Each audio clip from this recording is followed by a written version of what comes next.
I grew up as a little boy in a small town in North Florida called Middleburg. And I grew up in reading in my history books and studying in my Sunday school lesson about all these places where I had no clue where they were. For example, you know, Jesus was from Nazareth, and where is that? I don't know. Or Paul went to Rome, or St. Peter, you know, was crucified in Rome, and he established a church in Rome. And those were concepts and just names, but meant nothing for me. And then when I was in college, in the late 1970s, I got an opportunity to sing in a choir, and the choir took a tour to Europe and to Israel. And so we did a week in Greece, a week in Italy, and a week in Israel. And that opened my eyes to the world. And so ever since I went on that trip, I just kept my passport valid and knew that at some point I would return to Europe. So fast forward about 10 years and I started my teaching career in the early 1980s. And after I got established as a teacher, I began to gather small groups of students and say, hey, why don't we go on a trip to Europe and you know, see the world. And it was a way for me to get to travel and to bring some of my students along as well. So I did that for 3 or 4 years, and finally decided that it just wasn't turning out the way I wanted to because of a lot of things that just didn't set well in my mouth as far as the way the tours were being organized and operated. So finally, on the last trip I did was a band performance trip, and I had planned most of it, including the performances and where I wanted to travel. And so after that was over, I decided I'm going to do all this on my own. So I started exploring Europe in 2001, and our very first trip was in 2001 in March that I organized. And we gathered a group of people from Orange Park, the area of North Florida that I live in, and we traveled to London and the countryside of London. And it was a crazy trip because if anything natural could go wrong, it did. It was a winter of the hoof and mouth disease, so we weren't supposed to get off and walk into the fields or anything. It was also the big scare about the mad cow disease going on in the UK. And so they were, you know, gathering cows together and actually slaughtering them and burning them in big pits as we traveled through the countryside. But regardless, it still worked out and everybody had a great time. And you know, we got home and everything was fine, no problems, no issues. Everything was planned to a T. And so I said, okay, that works. Let me venture out and go again. So I just started gathering groups of people that I knew and taking trips. And I was very fortunate the other first two trips I took were actually large groups, 30 or 40 people on buses throughout Spain and France and Italy up to Paris, I think. And so from there, I just began adding trips more and more each year and visiting destinations in Europe more and more each year. And that's how the evolution of exploring Europe began. Often folks ask me how in the heck I pick the destinations that I like to go to. And there's a lot of things that go into it. Like, for example, on the tour we're here with right now, we are visiting 3 towns that start with D. We're visiting Dublin, which is the big tourist city in Ireland. And then we're visiting 2 small little towns, one on the west coast of Ireland, known as Dublin, and the other one down on the southwest coast of Ireland, named is Dingle. Now, I make it a rule not to take any of my fellow travel partners on a trip to a destination that I've never been. Simply because I don't like trying to go in and maybe trying to figure out, you know, where are we going to stay or where's the bus stop or anything like that. So I can guarantee you that everywhere that you go on a trip with me, you can be assured that myself or the guide that's leading it is very familiar with the locale and can get you where you're going safely and quickly. Well, maybe not quickly, because it depends on the pace of the walk of the travel of the group. So, for example, in all of the countries in Europe, there's got to be big tourist destinations. For example, in Italy, you have to go to Rome if you're a first-time traveler. You pretty much have to see Florence if you're a first-time traveler. Here in Ireland, Dublin, the same thing. You have to visit Dublin. But for most of the folks that travel with me, or I can say 99.9% of the folks that travel with me, it's the small little locations, the little locales and the villages that they so much enjoy.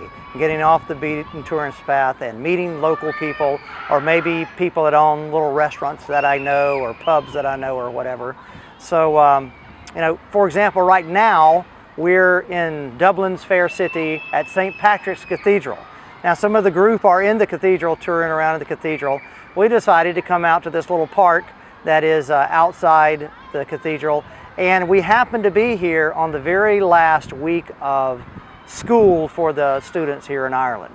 And you can imagine how that would be. You know, you got the little kids, they're in the classrooms and going crazy. They know that tomorrow on Friday is their last day of school. So what do the teachers do? They take them on a field trip. And so all they do is they walk them by hand to the field trip, and they come across the street and go to the park and play. So consequently, that's why we have all that. But you know, a lot of people would miss out on this experience because they're a mile down the River Liffey, tooling around on O'Connell Street or on or Temple Bar or whatever, and wouldn't get to see this experience that we're getting. You know, it might be a small thing, but you pile them all together, it makes for a big thing.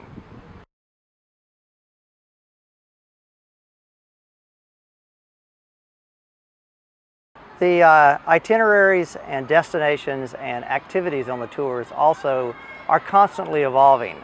A good example is here in Dublin. I was here with a group last week, and I happened to walk by a pub in Temple Bar and saw a advertisement for a thing called the Irish House Party. I didn't quite know what it was, so I did a little investigation and went and asked the pub owner what it was. And knowing that I would have this particular group coming back here this week. So instead of just going to another pub and have dinner, which is what my plan was here in Dublin, I arranged for the group to go experience this Irish house party, which is basically a unique show that is put on that shows the traditional Irish instruments, a traditional music session. Also, it has an opportunity to hear the Irish harp played, which you don't really get too often, plus the céilí, the dancing, and then they explain all of the instruments, and you have a dinner with that, and the dinner was excellent, a great experience. It would have been the same dinner I would have had with the pub as well, but to have the addition of the show was just a great experience. And I think there's 40 some odd people with us on the tour right now, and every one of them have pretty much told me today, you know, you need to keep that. That was the most enjoyable thing we've done because we got to see everything at one point. So I'm not really stuck with a canned tour. I'm willing to venture out and change my game plan in order to make the tour experience much better for everybody that's traveling with me.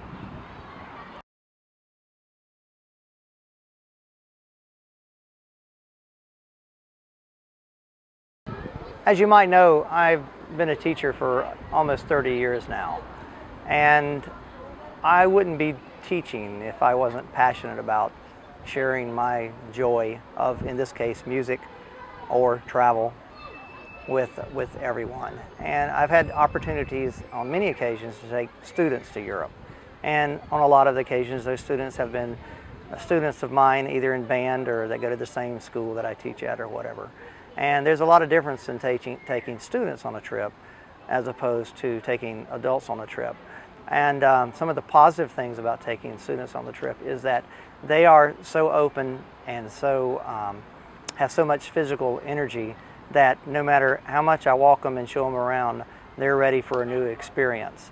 And so I can take them to the top of the mountain, to the top of the Schildhorn in Switzerland, in the Lauterbrunnen Valley. We can get on and slide down the hills, and with no problem. If I try to do that with an adult trip, first of all, most of them wouldn't make it up there. Second of all, none of them would slide down. And third of all, they would complain about, we have to walk way down there or way up there, where kids are so open and just love what they're doing. I think some of the most memorable experiences I've had with high school students have been out in nature, whether it be taking a hike in the Black Forest or walking down the Seine River, around the canals in the Seine River in Paris, or you know, going to Père Lachaise Cemetery. That's something that a lot of adults don't care about, but a lot of the kids do, because you know, the famous guy Jim Morrison's buried there along with a lot of others, but they want to go see that. And so we just take an adventure and do things that maybe would be, you know, I wouldn't think of, but they want to do. I remember in London one time, I went with a girl, she just had to get a pair of Doc Martens in London. And you know, you would think Doc Martens would be on every store in London, but I bet around Victoria Station we'd spend an hour getting to a shoe store for her to buy Doc Martens. And then they cost too much for her and she didn't get them. So, but I got to see a part of London, and she did too, that she never would have seen. So I think that's what's different about traveling with students as opposed to traveling with adults.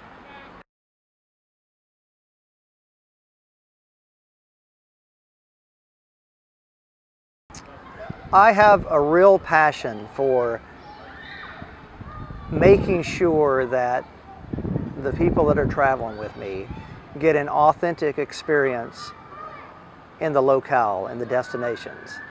That might be sort of sound like a canned phrase, but it's really not, because you know, you can go somewhere but not experience it. You can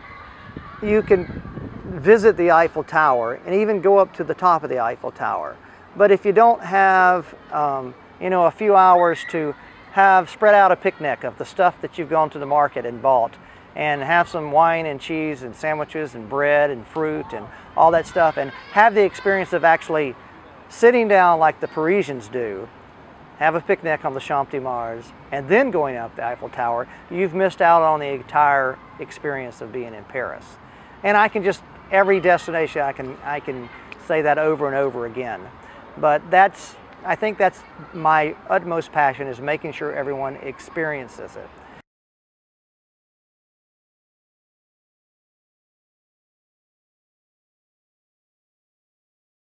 One of my downfalls is that I don't toot my horn enough. I don't build it up. It's just not part of me. When I was really young, I experimented with the Amway business, which you have to go out and sell. So I'm not really great at selling myself, but I found that in doing this, I have got to venture outside of my box and toot my horn a little bit. And it's real easy to do when I'm in Dublin with the group and they see what I can provide for them. But if I'm at home trying to tell them, listen, this is what it's going to be like, oftentimes it sounds unbelievable, or, you know, well, he's just saying that or whatever. So I guess the one thing that when I have an opportunity to say, try my trips, I would like to be able to say, hey, listen, you go on the tour, and if you don't like it, I'll give you your money back. You know it's being filmed, right? I do, but I'm not going to say that because, you know, I don't know how people perceive everything. I think the best thing to do is to say that my best advertisement are people who have traveled with me.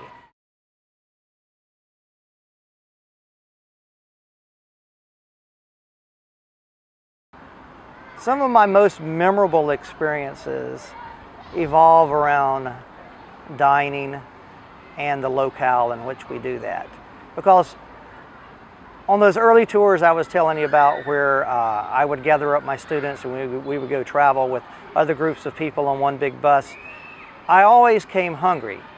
I always came home hungry, because the food we had was just, it was terrible. It was worse than what we would get at home. So I remember on many occasions returning to JFK Airport or Atlanta, and the first thing we would do is run to Burger King or Chick-fil-A or something, because we had not had a good meal for 2 weeks traveling through Europe. So my memorable experiences, like I remember one time myself, I was, first time I ever went to Mont Saint-Michel off the coast of France. I had ridden the train out from Paris and taken a bus and to get there, hectic experience, and got there, I was just exploring there, learning how to take a group there. And it was late at night, sunset, I saw the tide come in, and I went into this little restaurant, and it was about to close, and I asked the lady there in my terrible French if I could get a pot of mussels. And basically she said they were closed for the night, but she had cooked me up a pot. And so I saw her in the kitchen go get the mussels, shuck them, put all the sauce and ingredients in there, and put it down on my plate and in the bowl and bring it to me. And she said, "Now don't start yet." And she came back with the bread and gave it to me and said, "Now enjoy your mussels." And that was just such a great experience and a unique experience for me, for someone to treat me so well and to do that. So that's a great dining experience. Another memorable experience is, had several, but on one of the hill towns in Spain, in southern Spain, in Arcos de la Frontera.